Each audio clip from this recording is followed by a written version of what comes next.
Quasi 7.000 malati in meno e oltre 8.000 persone guarite in un solo giorno, ma torna a salire il numero delle vittime, 369 in 24 ore. Conte, se prevale responsabilità, ok ad anticipo riaperture, piano per il controllo del contagio e misure per famiglie e imprese. Europa verso recessione record, così la Commissione europea, PIL Italia meno 9,5%, Gentiloni nel 2021, solo ripresa parziale. Bonafede, quadro Covid mutato, decreto per rivalutare domiciliari e boss, massima determinazione per lotta a mafia, opposizione all'attacco. La ministra dell'istruzione Azzolina, l'esame di maturità avverrà a scuola davanti agli insegnanti, il colloquio durerà un'ora.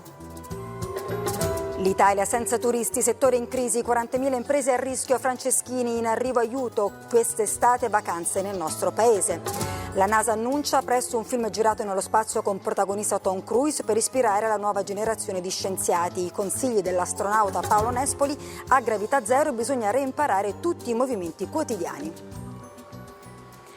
Buonasera a tutti voi dal TG1. In primo piano i dati dell'epidemia, quasi 7.000 malati in meno in 24 ore, oltre 8.000 guariti in un giorno, ma tornano a salire le vittime. Gli esperti